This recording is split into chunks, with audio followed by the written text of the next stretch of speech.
You made a horrendous mistake. You're fired. Don't ever come back to this company."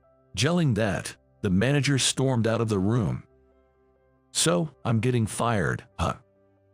I've been contributing to the company without any major errors, but it seems I need to start job hunting."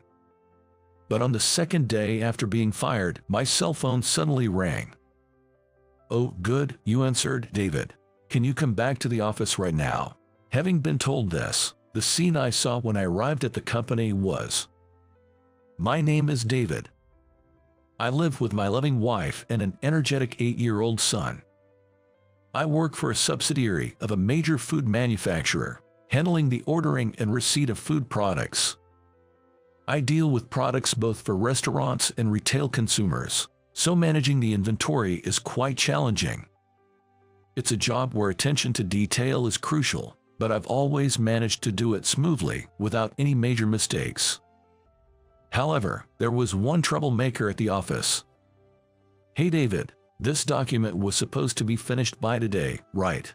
The one shouting at me was Paul, the manager. Paul is younger than me, in his 40s, but he's my boss. That's because he is the son of the director of the main food manufacturing company, and he always gives orders with a pompous attitude.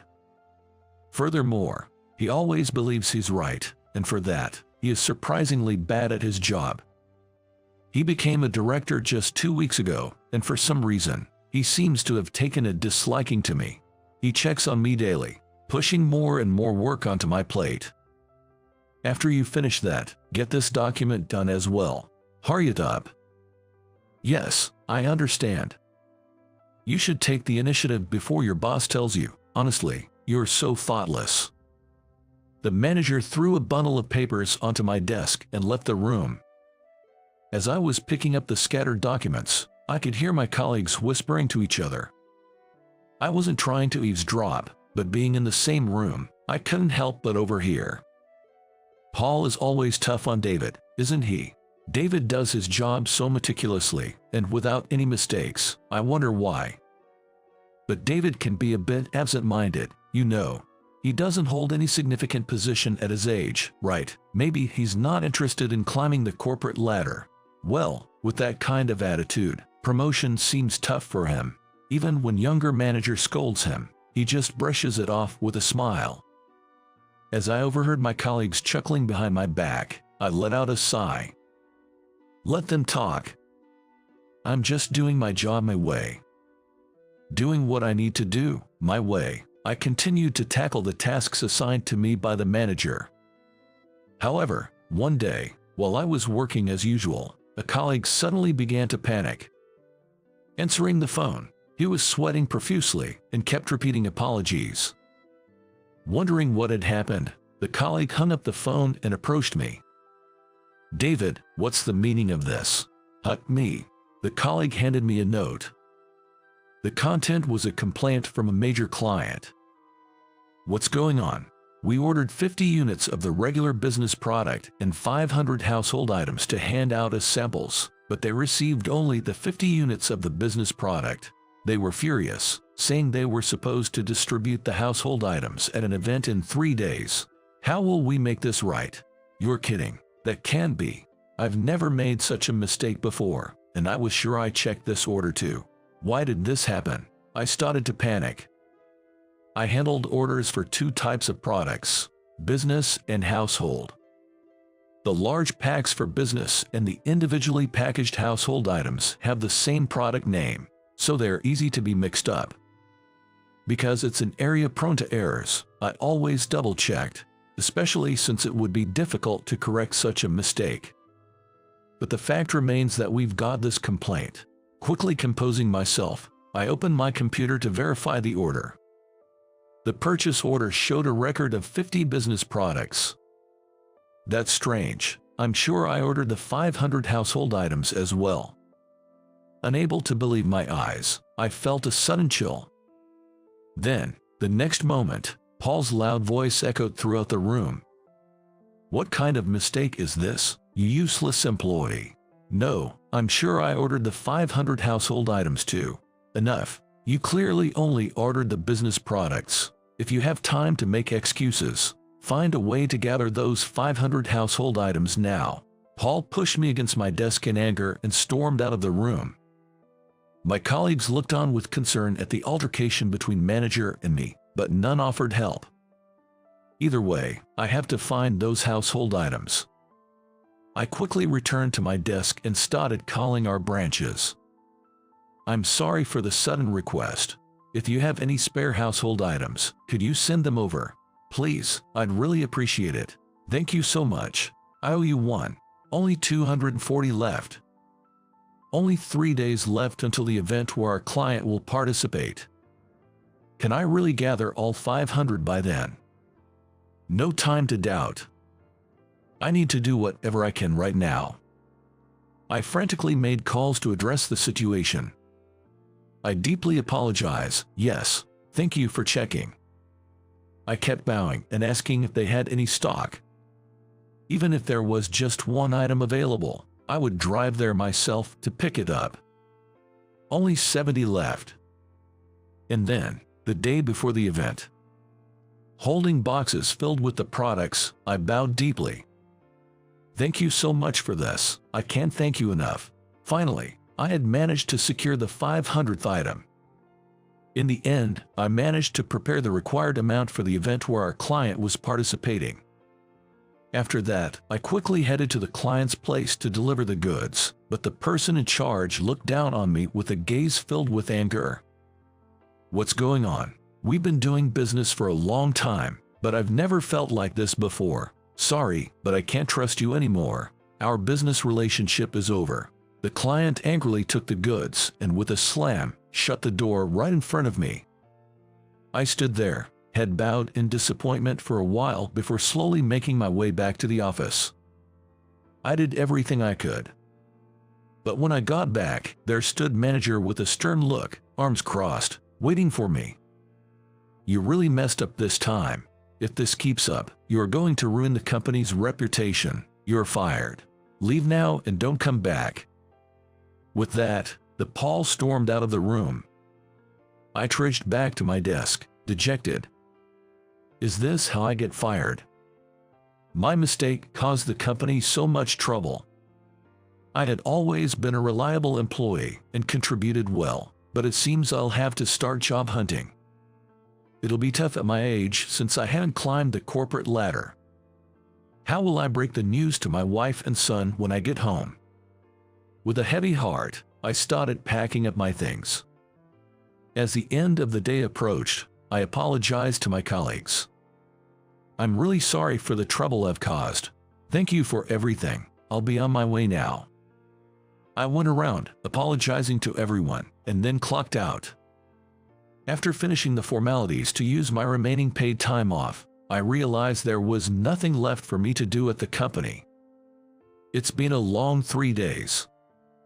I could hear the creaking as I stretched my neck and shoulders. What will I tell my wife and son when I get home? Would they be disappointed in me? Would they see me as a failure? No, they'll greet me with their usual smiles.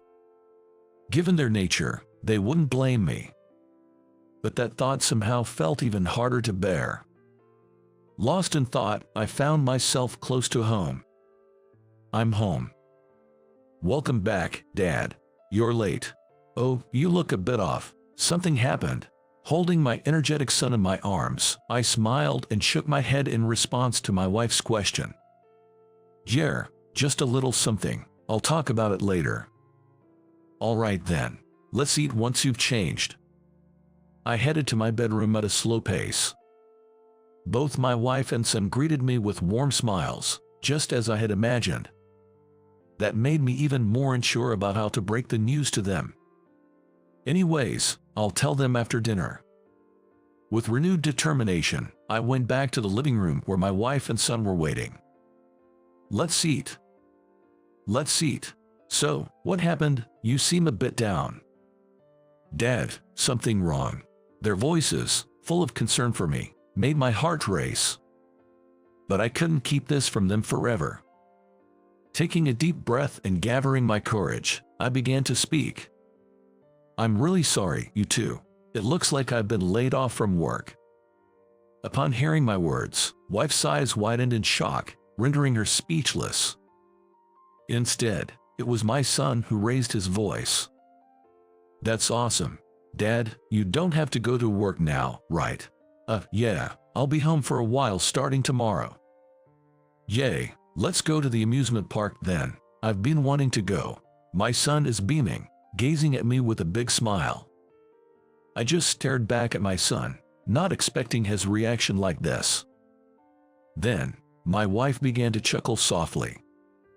"Oh, that's a great idea. You've seemed quite swamped lately. It'd be nice for you to relax. I'd be happy if you were home more." I was taken aback by my wife and son's response. But at the same time, I felt a great sense of relief. I see.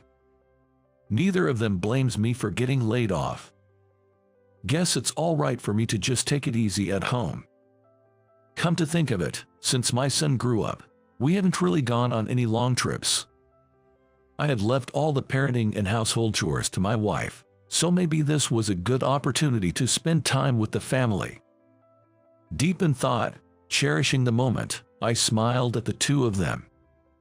"How about this? The weekend when there's no school, let's all go to the amusement park." "Yay, you promise, Dad? I'm looking forward to it already."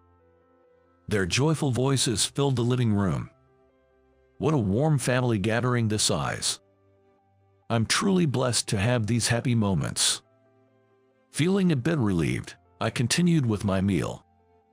However, the very next morning after I took my paid leave, my cell phone suddenly rang. The caller was a colleague from work. I wonder what's up. Did I make another mistake? With a hint of anxiety, I answered the call. "Hello, this is David." "Oh, David, glad you picked up. I'm sorry to bother you during your vacation, but can you come to the office right away? Did something happen? I'm sorry. Please come back as soon as possible. I can't explain in detail over the phone, but it's urgent." "Understood. I'll be right there." Hearing the urgency in my colleague's voice, I quickly got dressed. My wife looked at me with a puzzled expression. "Is everything okay? Was that the office?" "Yeah, they need me. I'm heading out." I arrived at the office about 40 minutes after the call. As I approached my department, the same colleague hurriedly came over. "David, thank goodness you are here. Please, come with me, quickly." Following my hurried colleague, I couldn't help but tilt my head in confusion. Why the rush? What could have possibly happened? As we ran, he started explaining the situation to me. According to him, the morning after I was fired, an infuriated CEO stormed into our department. "Why isn't he here? Explain this." Are you talking about David? We're okay without that guy." Paul, who was there, tried to calm the CEO, but that seemed to make him even angrier. "What are you talking about? Just bring David back now." That's when they decided to contact me. Hearing my colleague's story, I was still puzzled. "But I was fired, right?" My colleague looked just as baffled. Leading me further, we soon came upon the CEO and a visibly upset manager. "Hey, David, good to have you back." I was under the impression I was fired." Hearing the word fired, the CEO opened his mouth in surprise. But soon, he broke out into a hearty laugh. "We'd never let you go. Without you, who's going to manage transactions for the company?" With that, the CEO showed me his computer screen. There, I saw the order page for our products. Spotting a red warning icon on the screen, I couldn't help but raise my voice. "Hey, something's off here. It looks like no orders have been placed since the day after I got fired and went on paid leave." "Well, that's because you weren't here." Why would orders stop just because I'm not around?" "Because, David, it's a job that only you can handle." The CEO then handed a note to Paul, who sat silently. "Paul, can you place the order from this note?" "Sure." Upon receiving the note, Paul moved to the computer. However, as he was about to place it, he stopped, looking utterly confused. "Excuse me, what's written here?" I need this in English to place the order." Hearing Paul's words, the CEO burst into hearty laughter. After a short while, he regained his composure and looked straight at me. "All right, David, can you handle the order from that note?" "Wait, what? No way, if I couldn't do it. There's no way David could." "Just get up and hand that note to David." Following the CEO's command, Paul, looking a tad grumpy, passed the note to me, pushing it into my hand with a look that said, "Like you can't do any better." I took the note, sat at the computer as instructed, and checked the order details. Then, I began placing it as usual. "This is a food product from Singapore. I'm placing the order now." "Is that English?" The words look all jumbled. "The next item is from Australia." What's this product called? I can't read this at all." Paul kept interrupting, but I steadily continued with the order. Once I'd entered all the items from the note, I turned to the CEO. "If there's anything else, I'll order it right away. We have our regular order with South Africa coming up soon, right?" "That's right. Hey, if there are any order requests, bring them over. David's back, and he can handle it right away." Upon hearing the CEO's words, several employees immediately rushed over. "David, could you please handle this? I need this done too, and urgently." As I busily input the orders from the forms being handed to me, I overheard Paul mumbling complaints from afar. "I can't believe it. How can David, of all people, place these orders?" That's when it hit me. It seems Paul didn't know I was proficient in English dialects. In fact, during my college years, I had researched various English dialects and had almost aced the test. I had especially studied English influenced by local languages in places like Singapore and South Africa, which allowed me to understand order forms without constantly looking up local terms.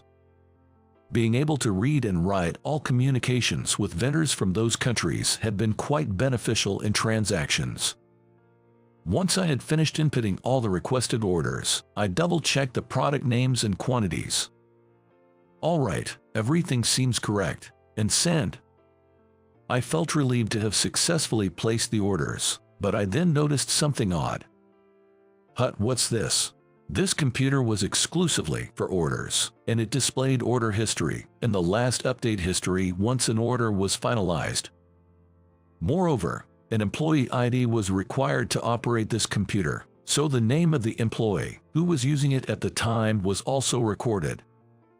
Upon checking the records, the last update was still on the day I was told I'd be fired. However, the last person to update it was listed as Paul. I see, that's what happened. "What's going on, David?" Everything became clear, and I stood up abruptly. "The order mistake the other day wasn't my fault, isn't that right, Paul? What are you on about now? It was your mistake, and that's why you were fired, wasn't it?" Confronted by my accusation, Paul, with a red face, retorted.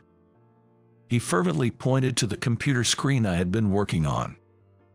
"You were the expert at ordering, weren't you? Plus, you just said that you're the only one who can understand that gibberish English, right? You really won't admit it, will you? Then, let me show you the evidence." With that, I promptly printed out the screen. I showed the printed paper to everyone present. "Take a look here. It says Paul under the last updated column, doesn't it?" "No, that's..." Paul stammered, flailing his hands, but everyone's gaze was fixed on the paper I held. The CEO took the paper from me, staring at Paul's name intently. After a moment, he said in a grave tone, "It seems it's time for you to leave this company, Paul." "No, this must be some mistake," Paul began, pale-faced, trying to explain himself. But the CEO, with a stern look, declared, "I'll be informing your father about this. Expect appropriate consequences. Brace yourself." The CEO fixed his gaze on Paul and then left the room. Suddenly, Paul let out a short cry and collapsed weakly to the floor. Meanwhile, I was surrounded by my colleagues, all addressing me at once. "David, I had no idea you had such skills. To be honest, I thought you were incompetent. I'm truly sorry. We didn't talk much, and I thought you were a bit odd. I apologize. Hey, it's not like you guys did anything wrong, so no need to apologize. Besides, it looks like I still have a job here, so let's continue to get along, I said, trying to reassure my colleagues. Seeing their relieved expressions, I felt my own tension ease. And so, having proven I hadn't made any mistakes, I safely returned home. When I told my wife and son that I'd be returning to work, they were genuinely overjoyed. A few days later, while I was on paid leave, my cell phone rang again. It was the CEO. Sorry to bother you during your time off. The thing is, I got a call from a client CEO. He insisted that he needed to speak with you directly. That's okay. What happened? After the order mishap, the client wanted to know if it truly was your mistake. They remembered how dedicated and passionate you have been in our dealings with them, and thought there might have been some misunderstanding. Oh, I see. I was brought back to the memories of that time.